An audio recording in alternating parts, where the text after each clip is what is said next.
Evento Colegio de San Simón, General Francisco de Paula Santander. Institución Educativa Colegio de San Simón, grado 11-1, jornada tarde. Presentado por Karen Juliet Alarcón, Nicole Tatiana Ávila, Luna Michelle Martínez, Angelín Concepción Mateus, Catherine Joana Bolívar, María Salomé Laiseca y Juan Esteban Navarro. Francisco de Paula Santander.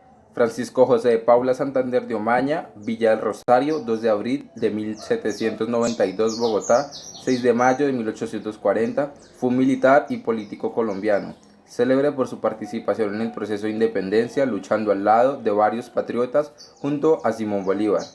Santander participó en la guerra que se libró contra las fuerzas centralistas en 1813. Más tarde fue uno de los principales organizadores de la campaña de resistencia contra la reconquista española, que le dio libertad definitiva a la Nueva Granada. También intervino en las concluyentes batallas del Pantano de Vargas y de Boyacá en 1819. Biografía: José de Paula Santander. Francisco José de Paula Santander de Omaña nació el 34 de abril de 1792 en la Villa de Rosario. Sus padres fueron Juan Agustín Santander Colmenares, quien había sido gobernador de la provincia de San Faustino de los Ríos y cultivador de cacao en sus posesiones rurales, y Manuel Antonio de Omaña Rodríguez, ambos pertenecientes a familias criollas descendientes de funcionarios coloniales llegados al entonces nuevo Reino de Granada. Su infancia transcurrió en las haciendas de café, caña de azúcar y cacao que poseía su padre, quien con descendencia de una antigua familia de militares y funcionarios. En 1805 viajó a Bogotá a estudiar en el Colegio Mayor de San Bartolomé. Obtuvo la beca Bartolina en 1805 y el grado de bachiller en filosofía en 1808, casi culminando sus estudios de Derecho a la Universidad de Santo Tomás. Buenas tardes, mi nombre es Angelín Concepción Mateos y me correspondieron las diapositivas Ejecuciones ordenadas por Santander y la Vicepresidencia de la Gran Colombia. En 1819, él ordenó fusilar con 37 compañeros al gran español José María Barreto. Después de hecho, Barrero le envió a Santander unos diplomas e insignias de masón alto grado, creyendo que era hermano, pero en realidad al contrario, este respondió la patria por encima de la masonería. Resulta algo extraño ya que él era uno de ellos. Muy poco también renunció a sus elogias amazónicas y en un artículo El Patriota en 1823, Santander aseguró: el hombre es primero ciudadano que masón y como ciudadano tiene deberes muy estrictos, sagrados con la sociedad y la autoridad. Y la autoridad temporal debe prohibir la sociedad de los francmasones si ésta está en lugar de compromiso a que se obliga de favorecer y dar ayuda a sus hermanos. Puede impedir la observancia de leyes. Vicepresidencia de la Gran Colombia.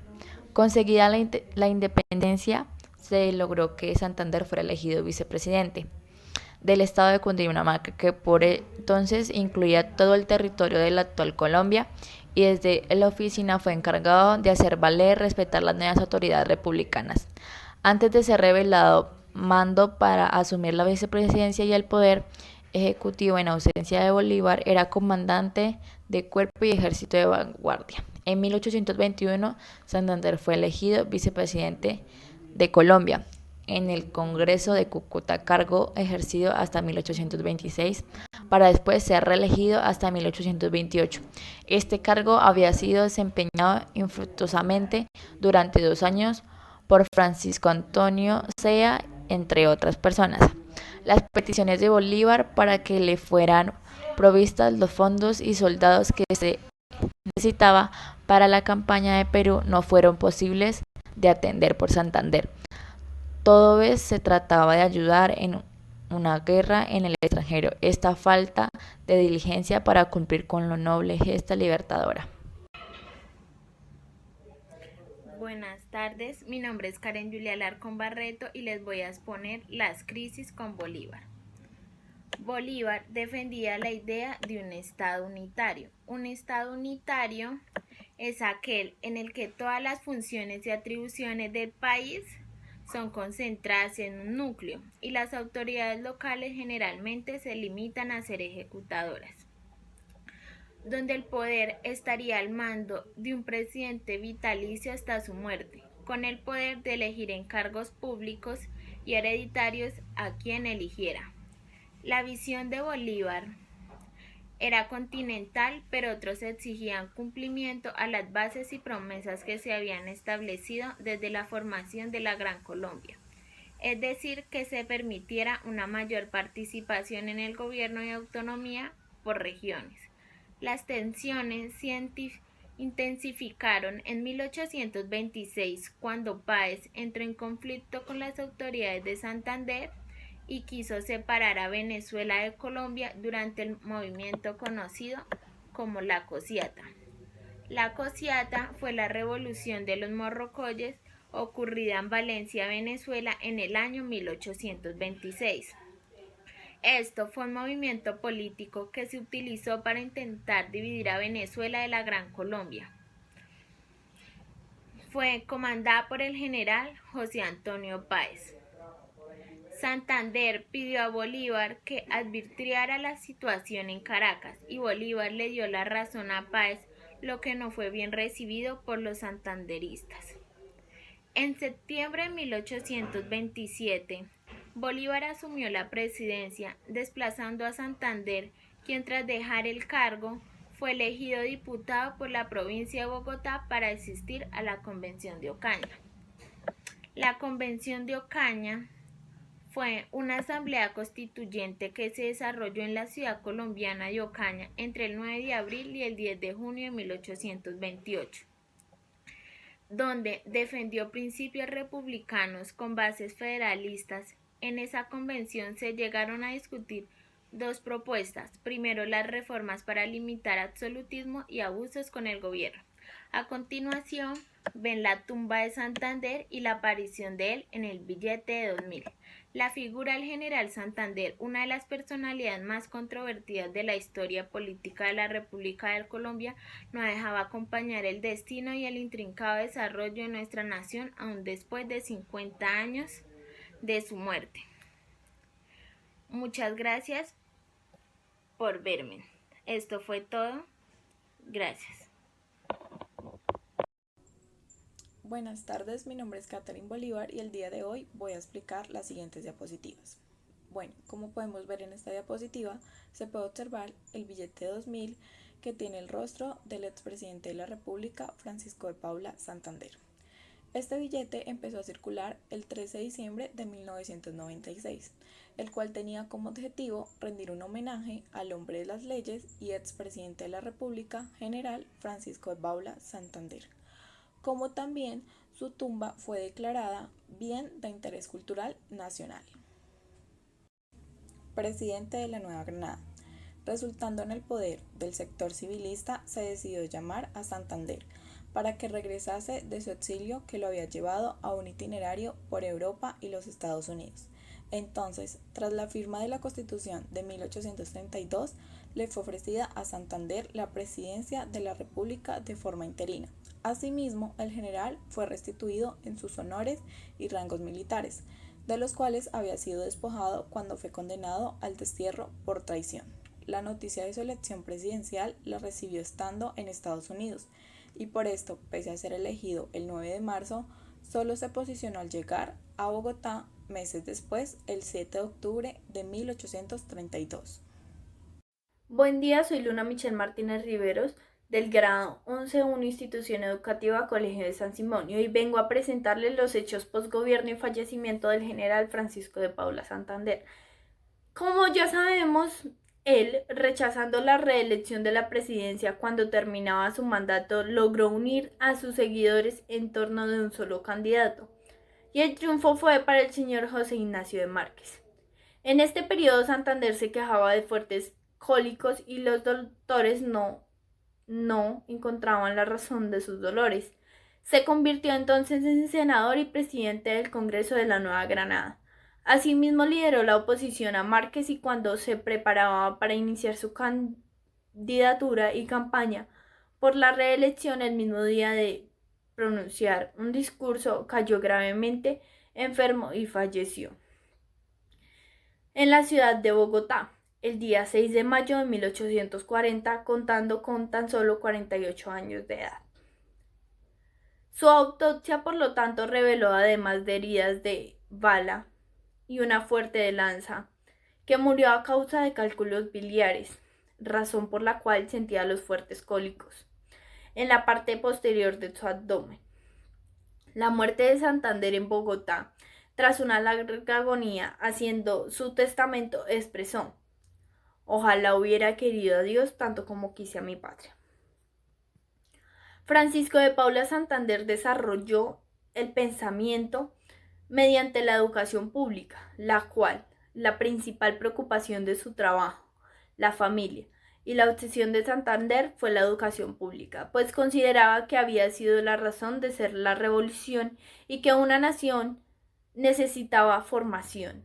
Necesitaba primordialmente que hombres y mujeres capaces de sacarla adelante, y para fortalecerla creó los llamados colegios santanderinos, dedicados no solo a la educación media, sino también a la básica, en la cual ofrecía escuelas, sino a la universitaria, en las cuales ofrecía cátedras de teología, filosofía, medicina o derecho.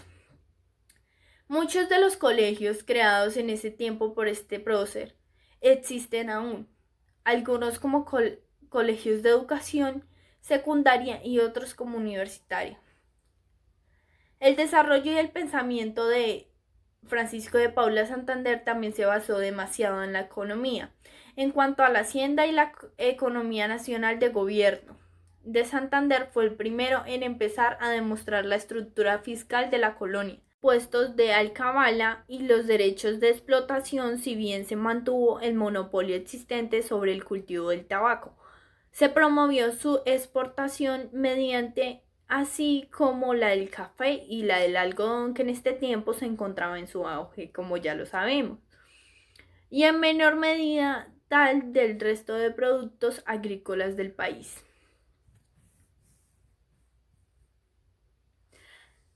Posteriormente, a Santander que cabe destacar. Principalmente, la escuela más importante de la Policía Nacional de Colombia, como ya sabemos, se llama la Escuela de Cadetes de Policía General Santander. El departamento en el que nació se llama Norte de Santander y al sur del este está el departamento de Santander. En 1827 el municipio de Santander de Quilichao, al norte del departamento del Cauca, cambió su nombre de Quilichao por el título de Santander, en agradecimiento a la administración la cual tuvo el general de Santander. El rostro de Santander ha aparecido en los billetes de 1 peso junto a la de Bolívar, 100 pesos, 500 pesos y 2.000 pesos. En su municipio natal, que es frontera con Venezuela, como ya lo sabemos, se encuentra una estatua hecha de bronce de 9 metros de altura en el Parque Gran Colombia. En el puente de Boyacá, lugar de la batalla de independencia de Colombia, se encuentra una estatua suya, entre otras que se encuentran en el lugar con otros próceres de la patria. En el lugar de nacimiento se encuentra Casa Museo Santander y la Academia de la Historia. En el centro de Bogotá, carrera séptima con calle 16 para ser más específicos, se encuentra el Parque Santander. De igual manera, hay muchos parques con nombres diferentes en el resto del país. En el Palacio de Justicia de Colombia, Bogotá, se encuentra una de las frases más famosas de este célebre, el cual hace referencia a: colombianos, las armas os han dado la independencia, las leyes os darán la libertad del municipio, de los departamentos y por otro lado de la patria. La plaza principal de la Universidad Nacional de Colombia en Bogotá oficialmente se denomina Plaza Santander. Dicho lugar tuvo hasta 1976 una escultura del prócer elaborada por Luis Pinto Maldonado. El gobierno nacional homenajea a diferentes entidades del país, concediendo la condecoración del general Francisco de Paula Santander. Colombia se une al estado de Táchira, Venezuela, mediante el puente internacional conocido como Francisco de Paula Santander y el puente internacional Simón Bolívar. En el municipio de Ocaña, lugar de convención, ocurrida en 1828, se encuentra un busto en un pedestal del general Santander y se encuentra en el Parque 29 de Mayo, Parque Santander o principal de Ocaña. el Colegio General Santander de Sevilla, Valle del Cauca, fundado el 6 de mayo de 1940 en conmemoración al primer centenario de su muerte. Hasta aquí dejamos los homenajes del general Francisco de Paula Santander. Estamos haciendo una exaltación a este prócer de la patria. Muchísimas gracias. Relaciones exteriores. La preocupación principal de la diplomacia granadina fue la de lograr el reconocimiento de la nación en el exterior. Durante el mandato de Santander se continuó estimulando la marina mercante. Se firmó el primer tratado de amistad con el también naciente gobierno de Venezuela, 1833, y se logró el reconocimiento de la Santa Sede, convirtiéndose la Nueva Granada en la primera nación de Hispanoamérica en lograr tal reconocimiento en 1835. Previamente ya había obtenido el reconocimiento de la Gran Colombia por la Gran Bretaña, los Estados Unidos y la Santa Sede, lo cual obtuvo con firmeza y también, además de conseguir el patronato en 1826, amenazó al Papa con una organización de la Iglesia en forma absolutamente independiente de Roma. Oposición. El dotar a los colegios de textos del utilitarista inglés Jeremías Bentham y las medidas abiertamente liberales y progresistas que empezó a adoptar el gobierno provocó la reacción de los sectores más moderados de los civilistas, encabezado por el ex vicepresidente José Ignacio de Márquez, los cuales se convirtieron junto a los reductos bolivarianos en la oposición al gobierno. Este conjunto político fue posteriormente llamado el Grupo de los Ministeriales, el cual finalmente daría origen al Partido Conservador Colombiano. Los sectores más progresistas, encabezados por Vicente Azuero y José María Obando, entre otros, que se habían quedado respaldando la gestión de Santander, se convertirían en el Partido Liberal Colombiano. Institución educativa, Colegio de San Simón. El Colegio Nacional de San Simón es una institución de educación secundaria de carácter público, uno de los más antiguos por su función, incluso por encima del Conservatorio de Tolima. Es uno de los más prestigiosos de los establecimientos públicos del departamento del Tolima, puesto que tuvo una gran cantidad de egresados que han ocupado cargos importantes en la vida laboral. El Colegio de San Simón se encuentra ubicado en la ciudad de Ibagué, Colombia, y fue fundado por Francisco de Paula Santander por el decreto el 21 de diciembre de 1822, 199 años, formando parte de la comunidad santanderina de Colombia. Origen de su nombre, muchos mitos rondan el origen del nombre de los colegios santanderinos, en especial del Colegio San Simón. Entre algunos de ellos se dice que el San proviene de la abreviatura del apellido Santander, del fundador, el general Santander, y Simón, del renombrado general Simón Bolívar. Esto a forma de reconocimiento. Entre otras las historias que circundan el nombre del Crustro Ilustre, se relata que se deriva del nombre del apóstol Simón, puesto que Santander era católico, mas esta propuesta no tiene otro argumento que sustente esta historia. El colegio cuenta además con una pintura del Santo Simón, de allí este relato.